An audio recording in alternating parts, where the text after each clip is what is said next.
Morning, everyone.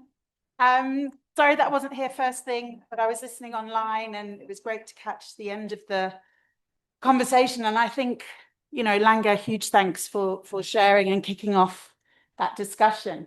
What I'm going to do is a bit of a mishmash of a session, but in an attempt to come back to Shami's point around epistemic kind of issues and knowledge and how we look after ourselves, who has the knowledge, whose voice matters, whose voice counts, who's listened to. But thinking about that in the context of history, particularly how that influences what we see today when we think about migration and health. So it's going to be a bit of a topsy-turvy, but I'm going to also be pushing you to all engage.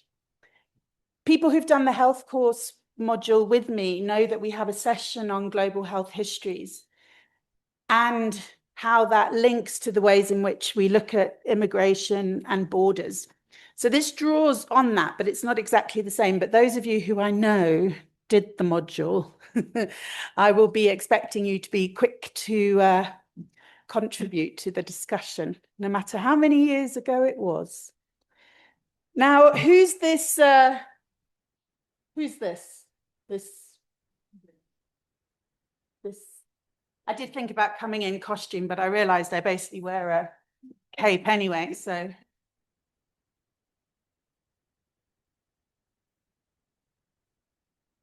Any ideas?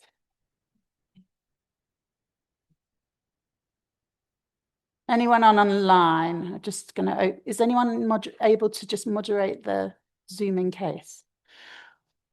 I'm sure you've seen this kind of an image before.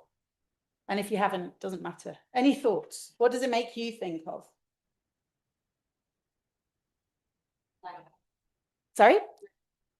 The plague, yeah, Black Death, yeah. Stanley? Yeah. Anyone else? You read the thing, didn't you? You read it when our colleague accidentally put it up.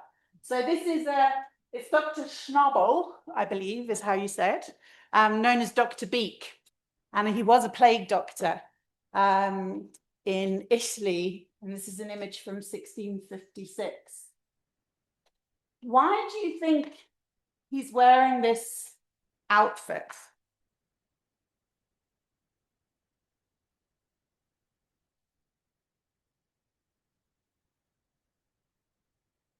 Yeah, I think to prevent himself from protecting contagion. Yeah, so it's something to do with protecting himself, right? There's also something to do with not wanting to see or be seen, right? Because you're kind of the bearer of bad news. So there's these ways over time that we can actually think about imagery to help us start thinking about how people in the past and how we today might be engaging in attempts to protect ourselves, in ways to think about contagions, in ways to think about pandemics. And I don't have the image here, but you can kind of transpose it. I've got one slide where you then put a picture of a health worker and you're thinking about COVID and you think about 2021, for example. And actually, it's not that different. And the ways in which we don't know what we're doing. And I mean, we've lived through a historical moment in medical history. And we need to recognize that. You know, we lived through this pandemic, this global, what's a pandemic?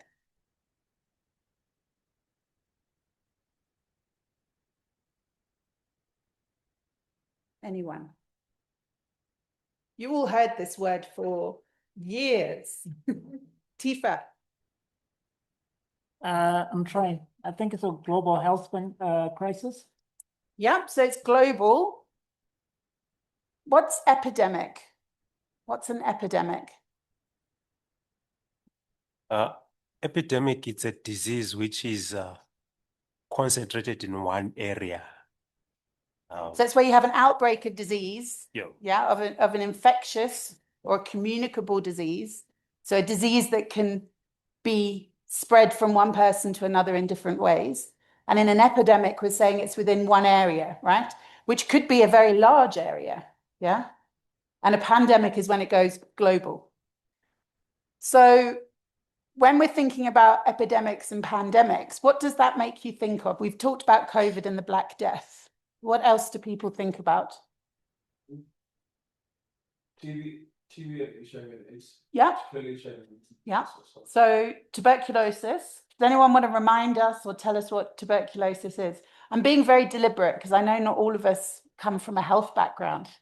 So I'm just wanting to bring us all to the same page. Anyone want to explain what TB is? Anyone know? I was gonna say, the way it is for HIV, it's mostly affects your breathing.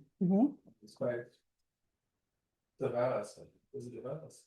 It's not a virus. Anyone else? It's a contagious disease that spreads through coughing.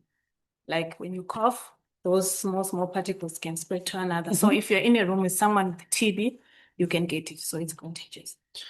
And what type of, so we know COVID was a virus, is a virus, yeah? When we talk about influenza, it's a virus. Something, I've been in South Africa for 20 million years, and I still giggle in my head in an unkind way. Here we often say flu when we've got a cold, yeah? But we'll say, oh, I've got flu. I'm like, you don't have flu, you don't have influenza. You're not in bed with unable to walk for 2 weeks with influenza, right? But we use the shorthands of different ways to talk about things. So flu is a virus, right?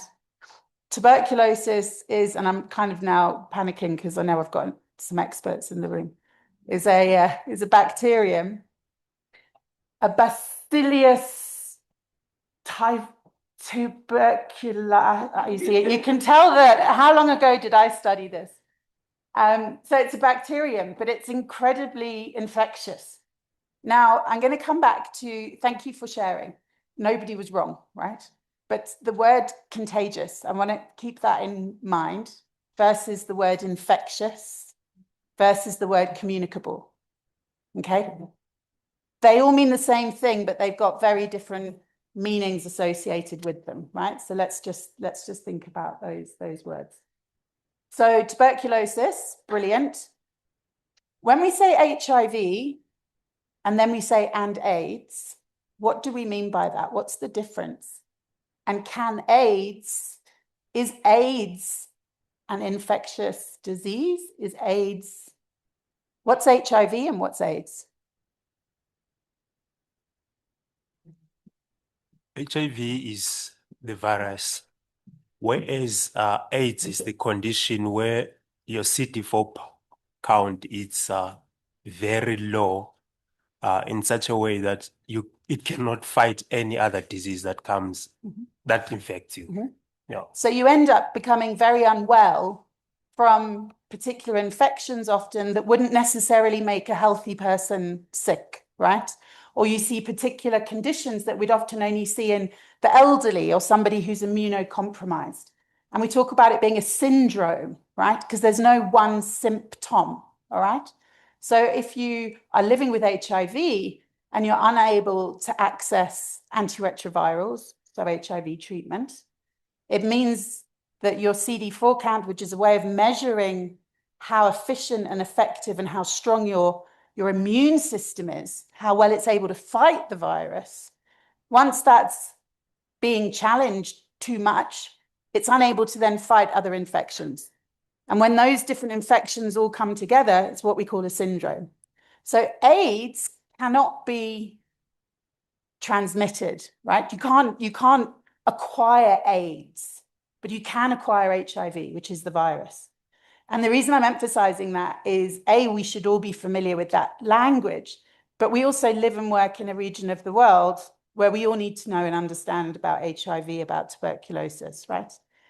So it's just important that we get some of these phrases right, because we're going to come back to these issues over the next, what time are we finishing? Yeah, no, at lunch. What time's lunch? So the next sort of half hour or so. So what's going on here?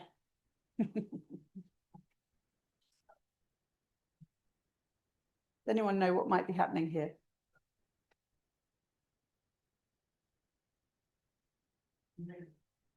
Sorry to jump in from online. Yes, go ahead.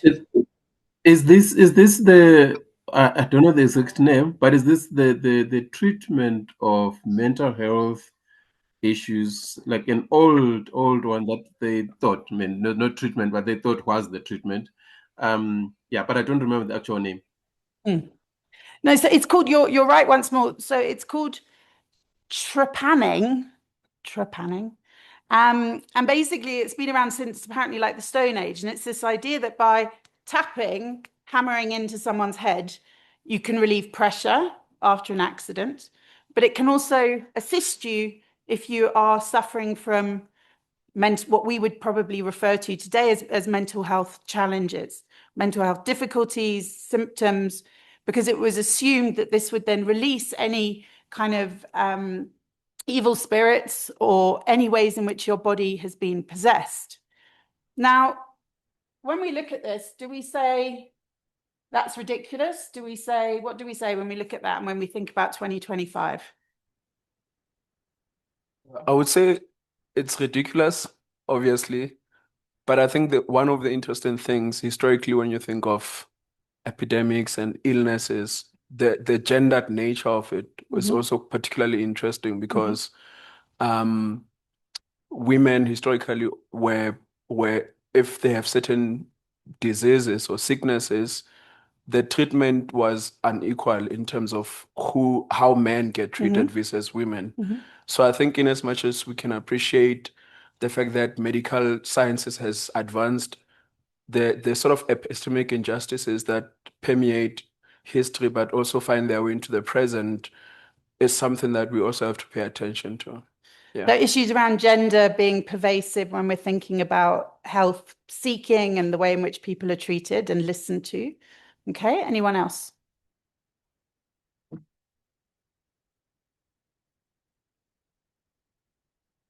Do you think this dude, because I think it's a guy banging into this woman, do you think the person with the hammer, do you think they had any kind of good points here?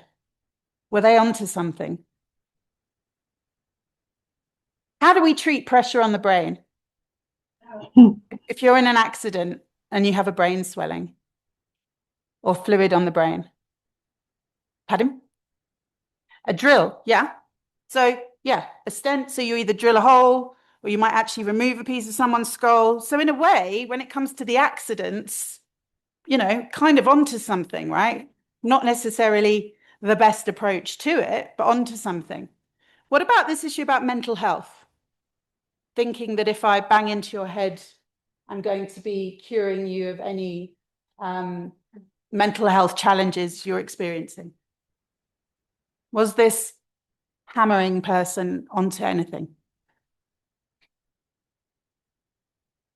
Lydia? Just looking at it, I don't think so. You only have a headache afterwards. That is very true. Shamisa. I mean, in terms of how they interpreted the cause of it, then yes, if we're looking at it in that way. Yeah. Thank you, Becky. Yeah.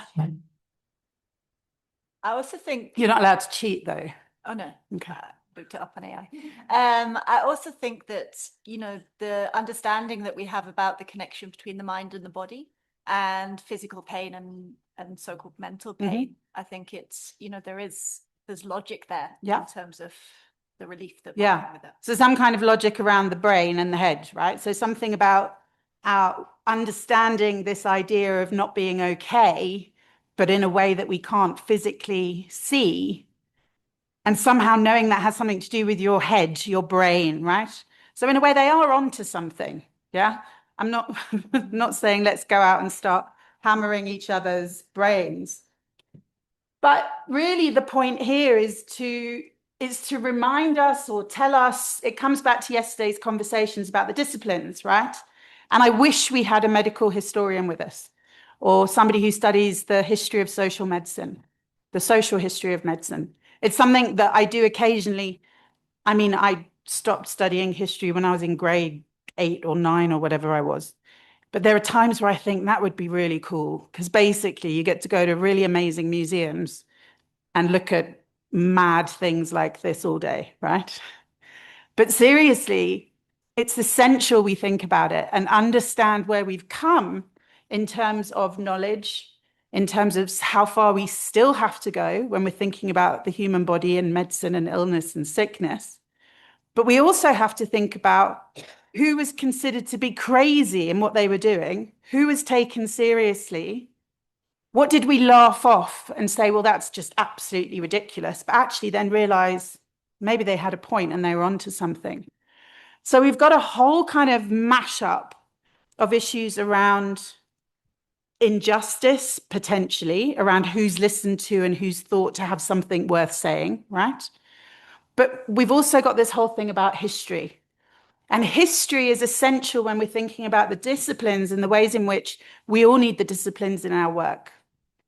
Whether we're thinking about tracing the origins of a concept, yeah? Whether we're thinking about understanding what's come first and what am I trying to contribute to. Whether it's remembering that none of us are doing something brand new. All of us are building on what's come before. And that's correct and that's good. And it comes back to Becky's point. We shouldn't all be claiming to do something brand new.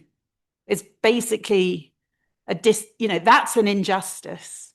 That's a form of epistemic injustice, because you're suggesting that you're the only one who's thought of this and those that came before didn't ever do it. Yeah.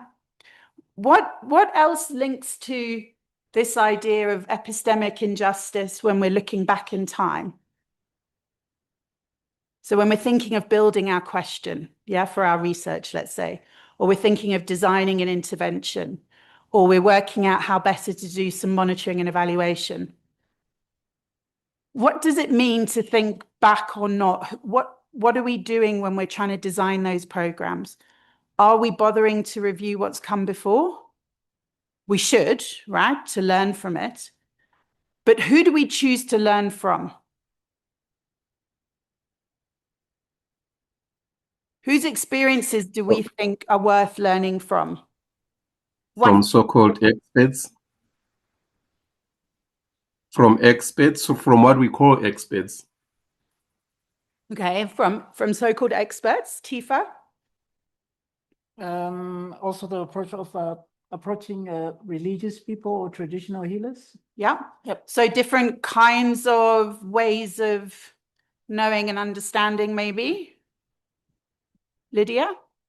Maybe from people who have done similar work that you are trying to do at that point in time. Okay, great. So people who've done something similar in the past. Shami?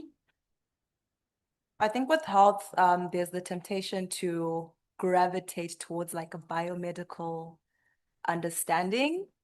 And it was interesting with the whole COVID thing, you then found people now paying attention to seemingly indigenous or like herbal type of treatments. And, oh, okay, let's now start testing this stuff because, maybe there's some merit to it. So, yeah. Anyone else? Anyone else online?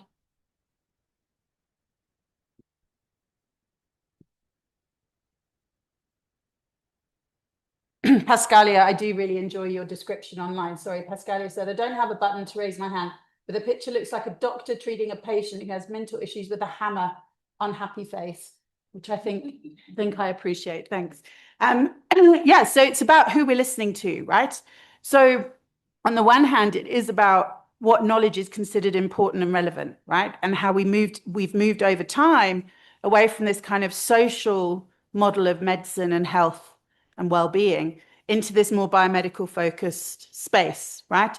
Where we think evidence means something different than it might have looked before.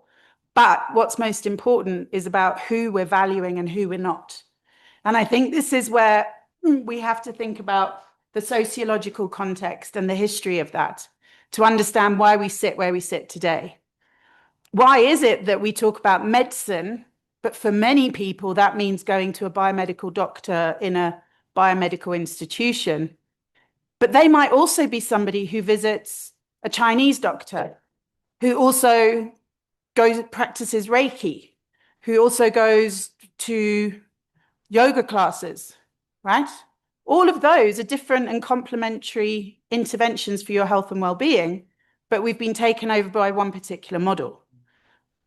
Obviously, I believe in the science of medicine, but that doesn't mean I don't believe in other ways of thinking about health and well-being. But we fall into that trap. It's always the complementary, the alternative, right? It's not, or the traditional or the indigenous, as Shamisa was saying, right? We don't just acknowledge this is medicine. We don't just acknowledge this is about health. And we have to really think about where and why that is, and where this idea then of thinking about epistemic injustice comes in. So we don't need to have a philosophy lecture, which is very good because I am not a philosopher.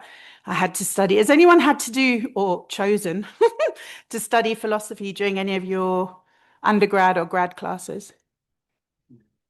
Okay, so we know who to ask the next question to.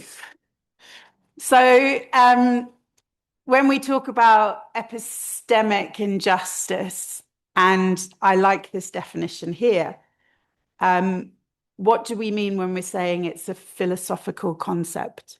Does anyone want to?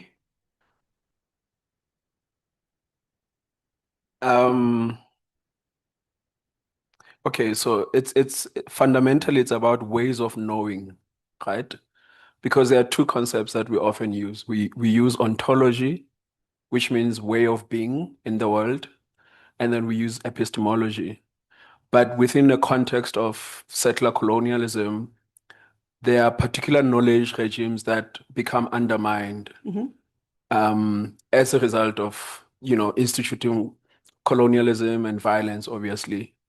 And so what ends up happening is that some knowledges end up sitting in the margins or in the outer skirts of institutions, So there was a fantastic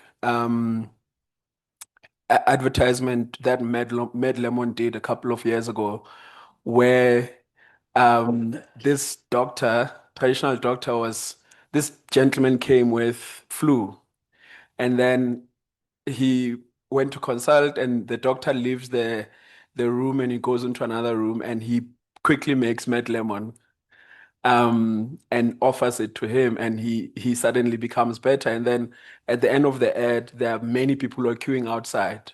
And what that ad does is that it shows the relationship between scientific or biomedicine, so to speak, and traditional medicine. And I think what South Africa has done well in many ways, even when we think of traditional medicine, even when it comes to HIV and AIDS, there's been an attempt to try and sort of bring together medical sciences and traditional medicine to counter that epistemic injustice that colonialism and apartheid has carried out. Yeah.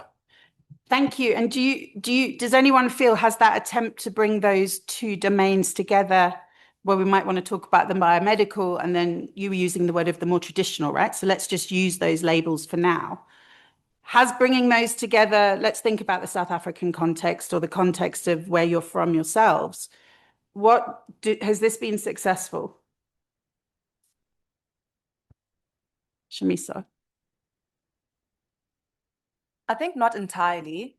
And sometimes it's because of us as people who have been, I guess, groomed to think in a certain way.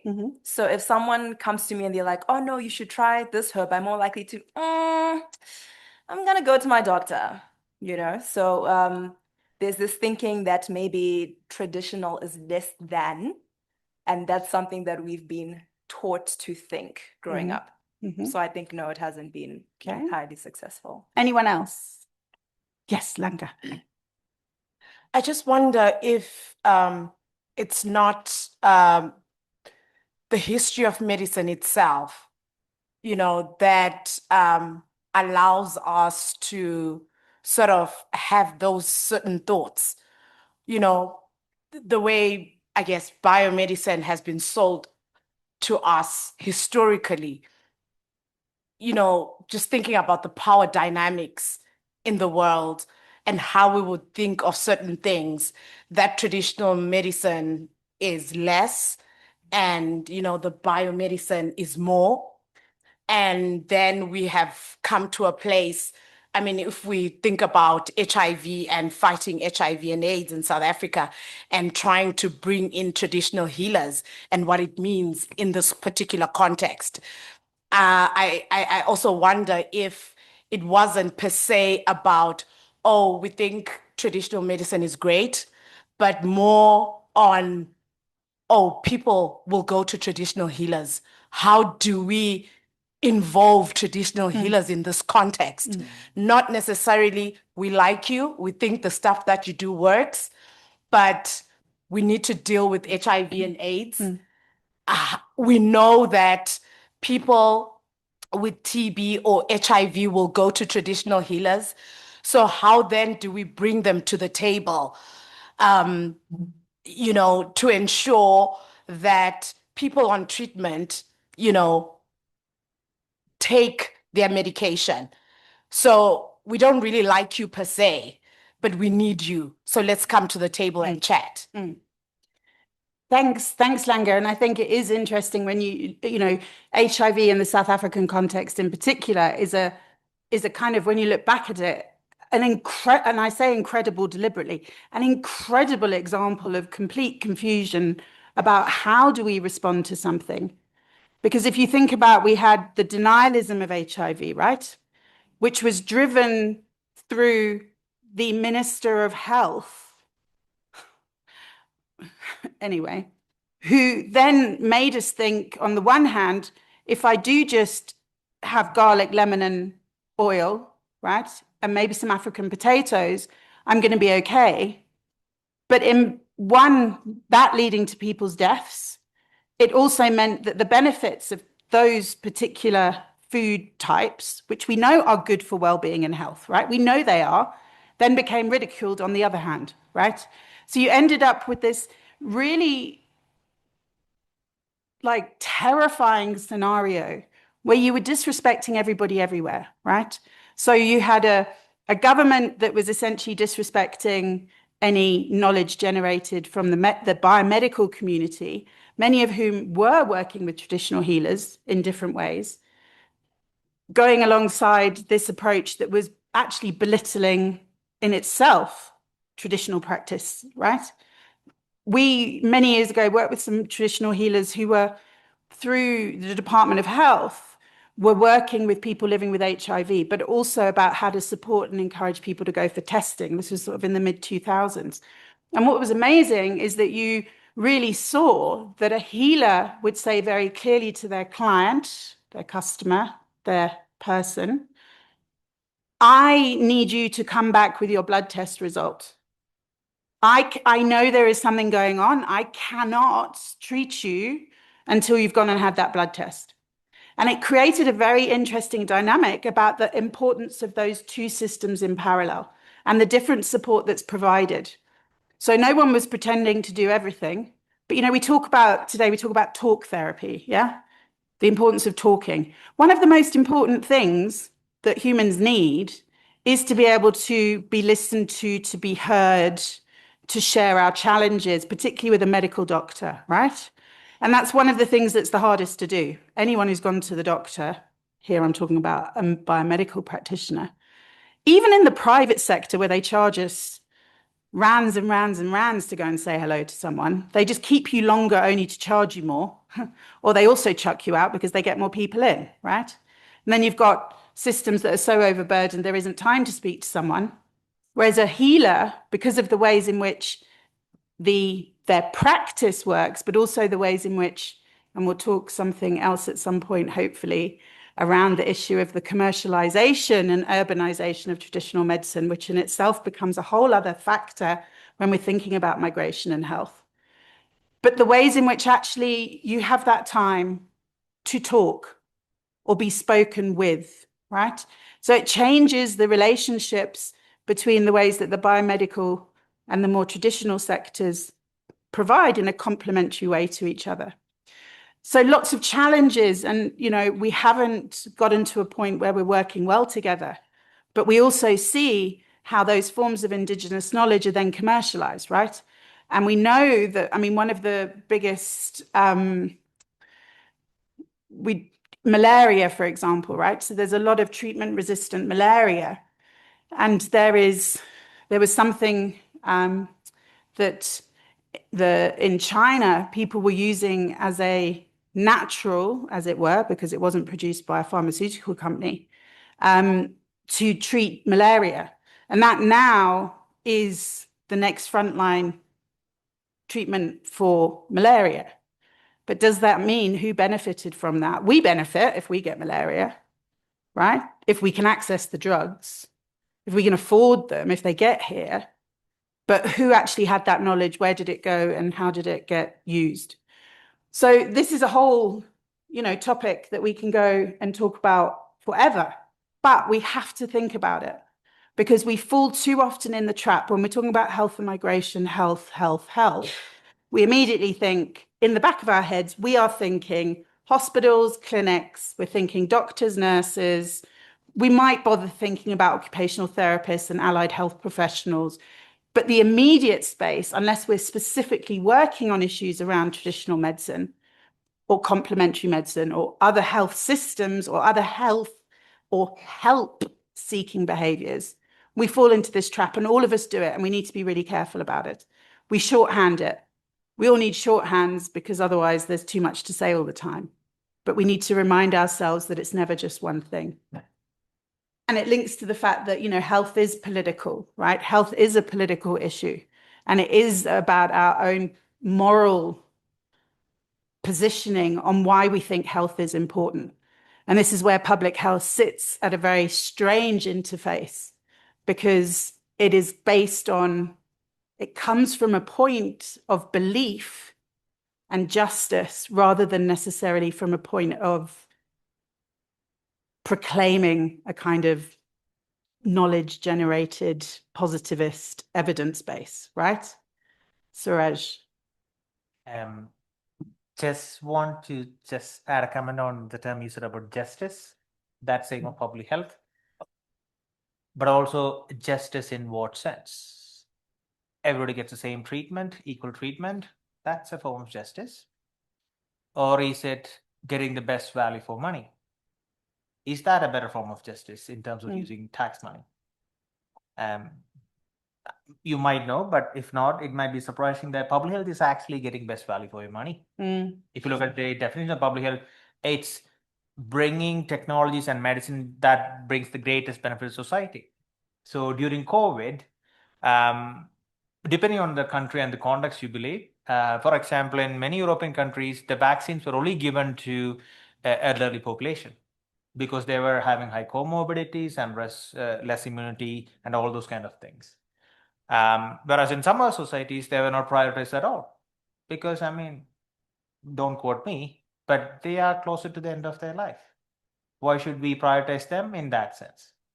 Or take the case of a disaster situation, which I work in quite a lot. Like you have $10,000 US, you can vaccinate, 1,000 children with vaccine X, or you can use that money to operate serious injuries for 4 different people. Where do you think that $10,000 will go? Most likely for the kids. Is that an injustice to the other person? Yeah, in one sense. But just in the sense that, this might give more impact. So it's also might be interesting to think about the term justice from whose perspective, whose life, and how we use it. Thanks, Suraj. And that is absolutely critical, and it links into histories as well, right? Who was saved? Are we sadder about the child passing away, the mother passing away, or the grandmother passing away?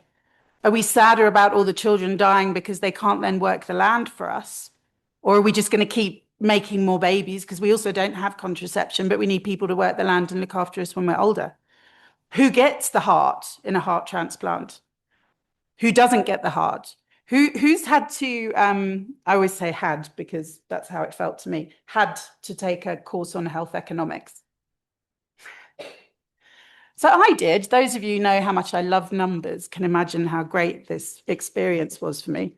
But what was phenomenal was going through these different arguments and the value that that Surej was talking about, how the value that governments are looking for. Governments function entirely on cost benefit across everything. They may proclaim otherwise, and they may perhaps in some cases genuinely want things to be otherwise. But at the end of the day, the cost benefit comes in. And this is where we have to remember that what we think is right and just is not necessarily what is cost effective, right? And this is a tension and a challenge many of us across our work always have to deal with, including when we work with a funder, right? We know we need money to do 1, 2, 3, 4, because these are essential to the success of a project. A funder will go, we'll give you a bit for 1 and a tiny bit of 4, collapse it all together and do it in a week. And you said, well, I've asked for 4 years of funding because that's what's needed. Yeah. And it's literally the same. Remember, and health is an exceptional good. Good health is exceptional. There's a constant demand for it. And that's why we can have completely insane private healthcare markets like we have in South Africa. Yes, there's regulation, but the reason the prices are so high and keep going and keep going and keep going is those of us that can afford and are privileged enough to afford a medical aid or are forced to have a medical aid based on a visa condition, which is often not the best of medical aids, right? When I was a student, I was on the equivalent. And to find a doctor that accepted your student medical aid and things, we know it's a nightmare, but you also knew you couldn't go to the public sector. And when we look at that, that's because the demand for good health will never disappear. And the more money you have, the more you feel if you pay more, you're going to get better care. You might get better care. Maybe it's a shorter waiting time. Maybe the room is nicer. Maybe someone can spend more time with you. But that doesn't necessarily mean that you're getting a better quality of treatment in that moment. But yet when we can pay for something, we demand more for it. So we've also got this challenge where actually we can have a system that's unregulated or a system that's poorly regulated, but the demand's always going to be there. And that's what we also see with, for example, traditional medicine. In South Africa, the Traditional Healers Act is an incredible piece of legislation. I don't know if people have ever looked at it, but it's a really progressive piece of legislation that is saying this is a group of people who provide important services to people in the country, and we need to ensure that they are regulated in the same way that anybody else providing care is. Obviously, the counter argument is, how can you regulate me? But we know that there are, we've got quacks everywhere, right? So how do we get to the point where we're supporting each other in regulating something to ensure that people aren't being harmed? Many countries don't have such a thing. And that's about saying, well, we're excluding you. We're not even engaging. Others would say it's because we're leaving people to get on and do. But I think for the relationship between the biomedical and the non-biomedical sectors, I think it's a really important piece of legislation. So we then move on to something else. What's going on here?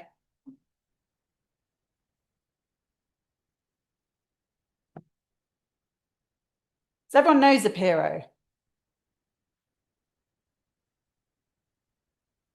He's a cartoonist, a satirical, how do you say the word?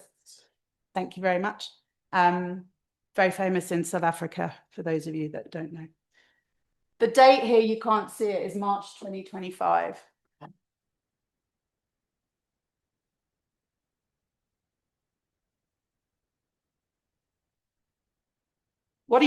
Just tell me what you're seeing. Yeah.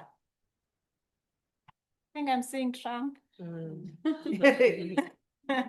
Donald Trump, like what happened, he had to cut the funds that was like funding the drugs for HIV and AIDS. So we had US aid funding, right, from the American people, as the tagline goes. So we had money from the US aid, and it was 2 streams of funding. One stream, which was actually the smaller piece of it, was in a program known as PEPFAR, which was providing antiretrovirals to particularly marginalized groups, right? The majority of the money was going into the actual health system proper, if you want to use that language, where it was supporting particularly district health systems. So it was paying for staff in the system and so on. The removal and abrupt ending of both of those pots of money obviously has led to a crisis that many of us are acknowledging and are witnessing, and many of us probably know people who either now no longer can receive treatments or other services in the ways that they have been able to do previously. We might know people who've lost jobs. We might know people whose families are in crisis linked to both of those issues. You know, VITS alone, I think it was 3,500 people in the end had to be retrenched, fired. It wasn't even retrenchment because there were no packages to give to anyone. And that included everyone from your, you know, those of us working in Messina, the WRHI outreach staff, right through to your kind of senior director type people. So you had overnight literally a complete wipeout of a huge sector of the healthcare system and for particular forms of HIV direct services. So here he's basically saying end to AIDS funds, non-Americans, millions of Africans, go get them, sending out the vulture with AIDS, right? It's horrific. It makes us think that we could have gone back in time, however many years, right? Which we're going to talk about before lunch, which we will stop quite soon, I promise. But the thing that's also scary here is that here it's talking very much about that kind of global north, global south. It's talking about the US and the continent, but it's not just talking about the continent, it's talking specifically about South Africa, right? So we see this. Now, emerging diseases presented a threat, and in this particular paper, to American national security, international development, and global health. What's an emerging disease? Anyone know what we'd frame as an emerging disease? COVID would have been an emerging disease, right? We didn't know what it was, and then it was suddenly there.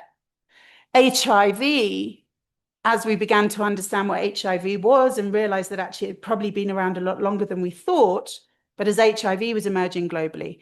And there were a lot of assumptions, right, about where HIV was from, where it was, who was getting infected, and why. Why would somebody present this idea that a disease is a threat to national security? Anyone? Wellington.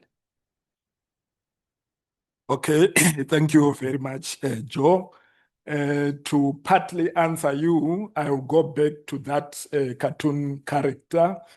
It's like in a village context or elsewhere where your neighbor nicodemously sets your house on fire.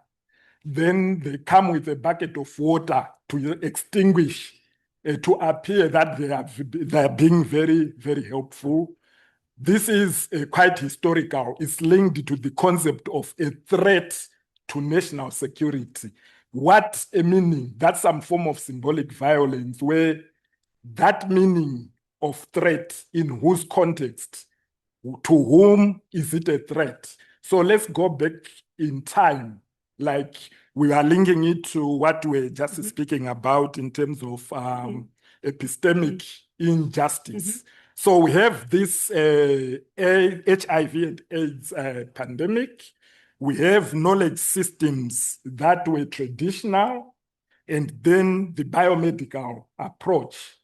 Who then back then decided that this is the most efficient form of approach or maybe antidote to the pandemic? So maybe we could go to the cultural producers who control knowledge. And usually it's Amero-Eurocentric knowledge systems that are privileged. And it speaks to the ideas that were being spoken of legitimacy.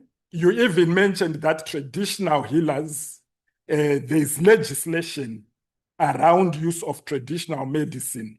But does legislation entail legitimacy?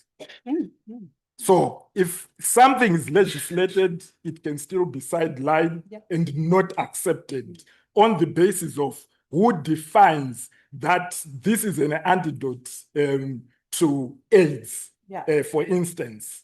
So it doesn't mean traditional systems of knowledge failed, but it depends on who has defined so it that connects, knowledge and practices. Thanks, Thank you. Wellington. So it connects all of those dots back together, right? Yes. And just something, because I have to, it's my job, I'm afraid. When you say an antidote to AIDS, is that something that we should say? It's not, okay, sorry, not necessarily like as an antidote, but as a solution, whether it's from the biomedical and the traditional system where we can have a comfortable So you're mix. talking about treatment. Treatment, yes. We can't cure, right? So an antidote would suggest that we can reverse something, yeah? Thank you. So it's treatment. And when we're talking about AIDS, remember, we're not talking about HIV. Sorry, I have to do this. It's my job, right? And remember, we all are living and working in a region where we should all know the language of HIV inside and out. We should be literate in HIV. I'm not calling you out, Wellington. It's a general thing. So please just remember to think through, because it's so important in the way that we frame certain things to allow us to have these conversations. And I really liked your point, Wellington, about remembering that just because something's legislated doesn't mean that it's not sidelined. But I think as a step, there's something important about something being marked as valued and recognized. Doesn't mean that it's the correct legislation or the correct approach, doesn't mean that it's being applied correctly, but at least we're trying to have a conversation around it. Can absolutely backfire. But for me, there's something that feels quite progressive about acknowledgement. But I agree. The issue of national, so I'll come to you just now. So the issue of national security, when we first were seeing writing about HIV and the assumed global impacts of HIV, there was a lot of panic and paranoia where states were seeing HIV as this national threat to security because there were assumptions around the impact this was going to have on populations, on the numbers of deaths, what this would mean for global trade, what this would mean for world order. So it was a moment where the language of national security, we started seeing in our life, well, actually, probably some of you weren't even born, were you? But anyway, in our lifetimes around HIV. But that language of threat to health and national security has been around since forever, right? So when we think about that, we think about it then being the assumption that this would then impact international development. And again, development for who, in what way, and global health. Now, the way Wellington, you framed it as well, is the language of security for who, security by who, and for what benefit. And there's a great paper, I think it's by King, where that's literally the three questions that he lays out, that is basically like, why are we talking about, in this case, it's health security. Security for who, right?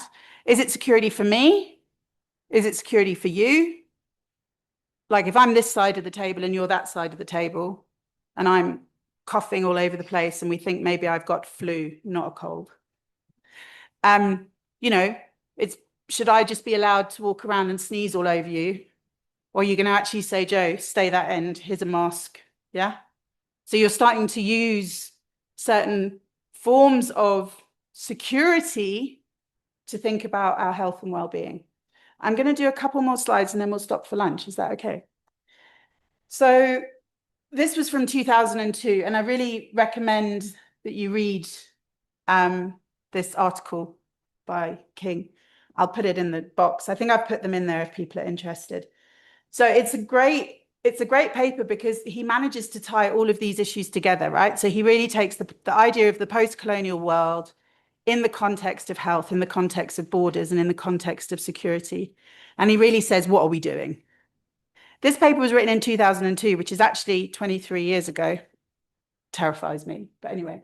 But it's so relevant, and it feels like I was rereading it yesterday, and it feels like it could have been written today or in 2021, talking about COVID, because things haven't changed, and the political positioning of things haven't changed.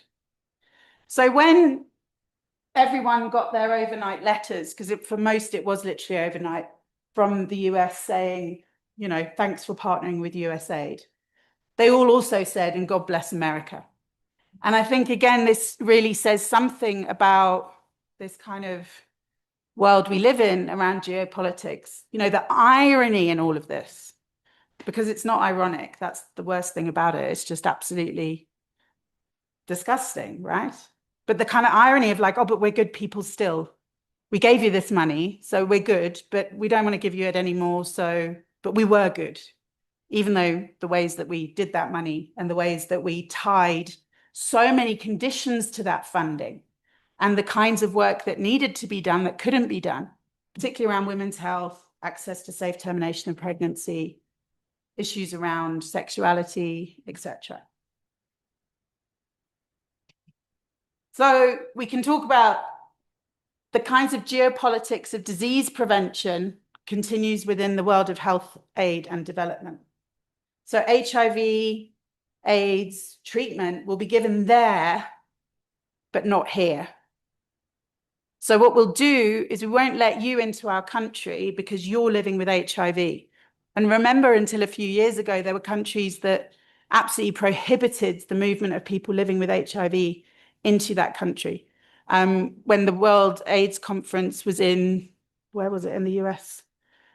The irony was that, you know, half the delegates weren't allowed in the country because they were living with HIV, right? So things have changed, but it's very much, we'll send money in your direction, just stay there, stay out of the way. But if you try and come here, we're not going to give you any HIV treatment, right? So also this kind of continued idea of those there, us here.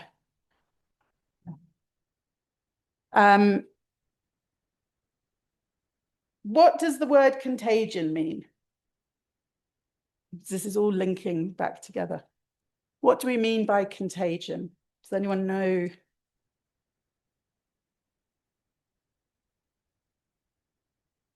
So we talk about contagious, right? Yeah. Talk about something being contagious, which for me always sounds a really terrifying word, right? Yeah. Has anyone watched the movie Contagion that came out long before COVID? So often there's another good paper here from 2006, but talking about the ways in which contamination, that language of it's about others, it's about keeping people away, it's about distancing, it's about being fearful of those just off the plane, yeah? They're coming in with their weird language, they look different and they're probably sick, yeah? They bring their weird smelling food. You know, you hear all of this language, but underlying it is something about stay away, yeah? And we still hear that language through the media, which we'll talk about tomorrow. We hear it sometimes in writing, and we hear it in political speak, yeah? We hear it in the global aid world, global development community, not from people who are pro-development work, but the ways in which people are challenging those kinds of norms. It's negative discourse, and it's really about leading us to be allowed to scapegoat the foreigner, right? The outsider, the other. It's that person's fault or those people's fault that we have COVID. It's that person's fault or those people's fault that we have a influenza epidemic. It's that person's fault that they got in a taxi in Maputo and drove to Pretoria, and there was a mosquito in that taxi and they acquired malaria, right? Taxi malaria is like a big thing. We never talk about it, but it's a good example of how it's sort of pushed under the carpet, but it's never the fault of the mosquito who caught a ride. It's always the fault of those people from Mozambique, even though it's very often South Africans returning from Mozambique, right? When we talk about deservingness in the context of health and when we're talking about migration, does anyone have any ideas what we might be thinking about?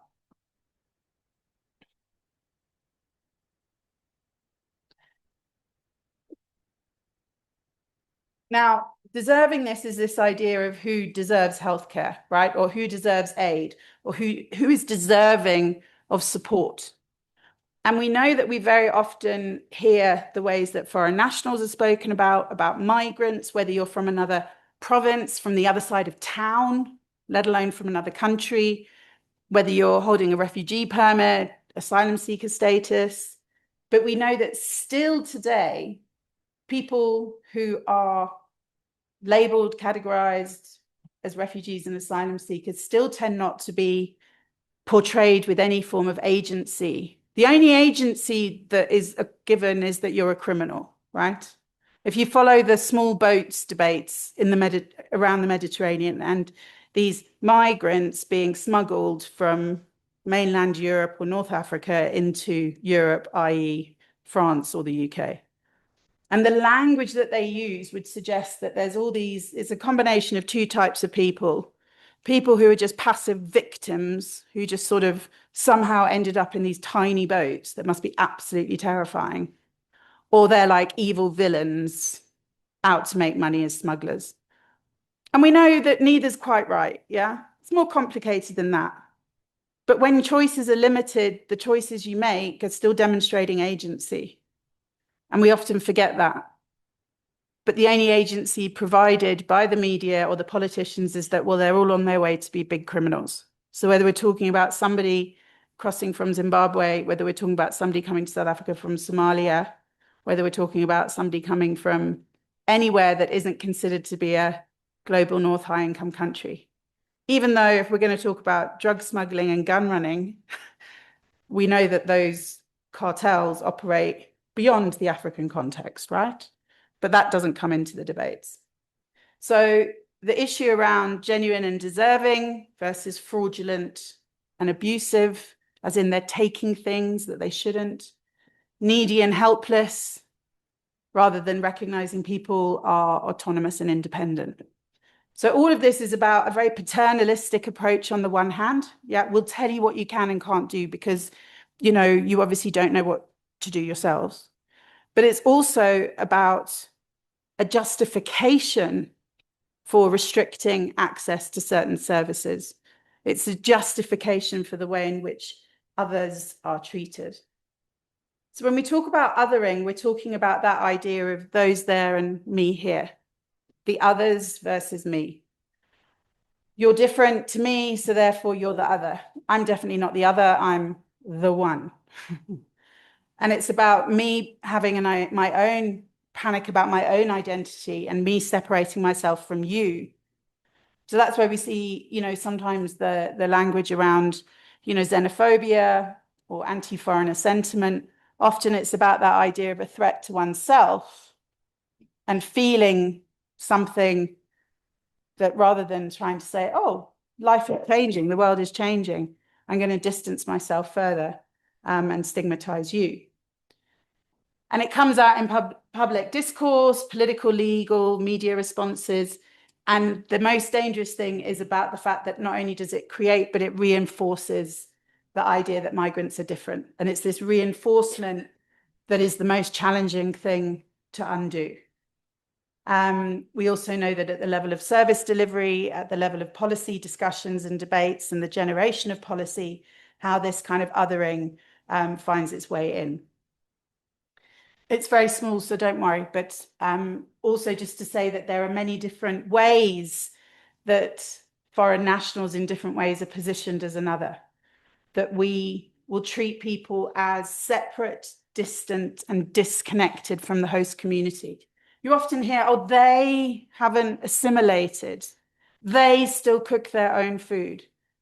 They spend time together. They go to their people to socialize. Well, so what? What's the problem with that? We all do that. Yeah. But we'll continue stigmatizing that as a problematic behavior and suggesting that there's something wrong about that rather than recognizing that by continuing to push an other, we're actually creating poor health for everyone at the population level. And it's essential that we find ways to engage with that and challenge some of this discourse, but it's incredibly difficult. And it's not as simple as, oh, healthcare providers need training to be nicer to migrants, particularly in our context. It's far more complicated than that. Why does othering exist and in what ways and what are the drivers. And it's far more than simply this idea of a xenophobic nurse or a xenophobic security guard. We know that anti-foreigner sentiments within society are rife in South Africa, but we know that there are many, many challenges within the South African context that affect everybody's day to day. If you're working in a clinic where the numbers don't match the budget that you've been allocated, you're going to get that queue short. You're going to get rid of people as quickly as you can. You're going to lock the doors at 11 in the morning. Who are you going to throw out of that queue first? It's going to be the people that you believe are less deserving. So whether that's somebody that you perceive as living on the street, whether that's somebody you perceive as living in an informal area, whether that's somebody you've decided is a sex worker, a teenage mother, a pregnant teenager, a foreign national. These are all the people who get thrown out of the queue. And the foreign national also in our context equates to speaking Deep Zulu, for example, in Joburg, yeah? Speaking Venda. You're out as well. You're not from here. Well, you tell me you live in a Kureleni, so why are you in a clinic in Joburg? It happens to people quite locally as well. And we've got to be aware of that and make sure that we don't forget those issues and those concerns.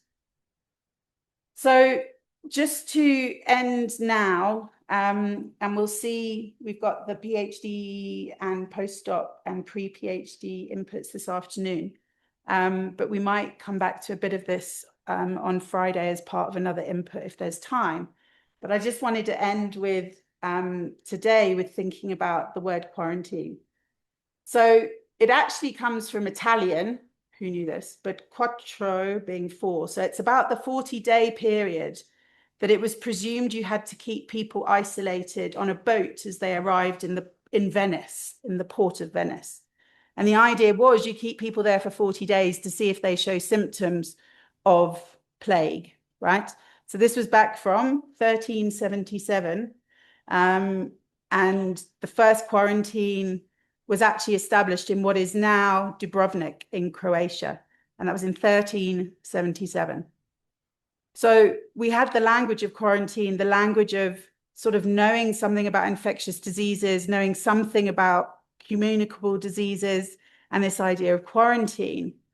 But at what point did quarantine then become a justification for keeping people away and keeping people separate? So we know that quarantines were often imposed, and they still are today, if we think about COVID, from the result of panic and fear rather than necessarily linked to social ordinances. Or there are regulations generated that are because of panic and fear. So it might be a legislated mandate. And there's this amazing, it's called the Chronicle of the Monastery of Newburgh, and basically they keep diaries. So there's diaries back from 1377 or whatever. And there's this amazing writing around how the inhabitants of this little village, frantic with terror, ordered that no foreigners should stay in the inns. So in the panic, it was like, let's get rid of people. They might be sick, but it's also just getting rid of the numbers of people. And they talked about that the merchants, which was the people who were often coming in by ship, right, should be made to leave immediately because they're bringing the pestilence, which is the plague. So it's back from since forever, and we see this globally, the idea of some form of quarantine, of some form of safety being critical. When we look at Ebola outbreaks in West and Central Africa, the idea of quarantine has been there since forever, right? When you start seeing people getting sick in one village, you actually, often it's literally with logs, people know that you're not supposed to leave that area. It doesn't always work, but it is this idea of containing an outbreak. So we see then that this idea of a cordon sanitaire, so this idea of a corridor that is like a safety corridor for health reasons, like keeping areas separate, and it was armed, and we started arming that from the sort of late 17th century. And this idea being that you couldn't cross it. So we've had the idea of armed people managing the movement of people under the idea of health protection for centuries and centuries globally, and we exported that very nicely, my colonial foreparents, as it were, into other parts of the world, where we know that what then happened was other infectious communicable diseases were brought into those areas, creating obviously multiple health challenges. So we see this throughout the ages. I wanted to ask you, does anyone know where this is?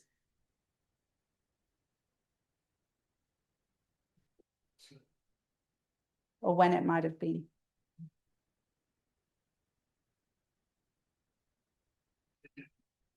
So this is Karachi in India in 1897, when there was bubonic plague.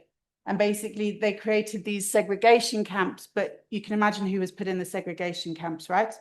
These guys were called plague staff. And their job was either to encourage people to sanitize certain areas, but it was essentially to move poor people who looked different to the white British into areas that were separate from the British, who were claiming India as theirs, right? So you then are starting to see the racialization that is happening across all of this, and you continue to see it. Does anyone know what this is?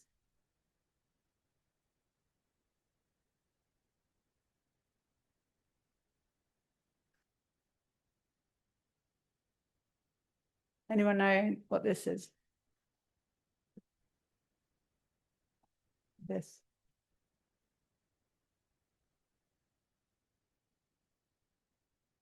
So this was Ellis Island, just outside New York. So when people were coming on the ships to move into New York, mostly from Europe, a lot from Ireland, people were put through health checks, and decisions were made about whether that individual was allowed through or would be returned. Do you think every individual had to go through that health check? So first-class passengers just went. This was only second and third-class passengers. So already you're seeing this idea of who's considered to be sick or not. And these were the symbols that were used on people's cards. So a bit like today, you know, if you're in certain clinics, you'll get red ink saying foreigner, yeah?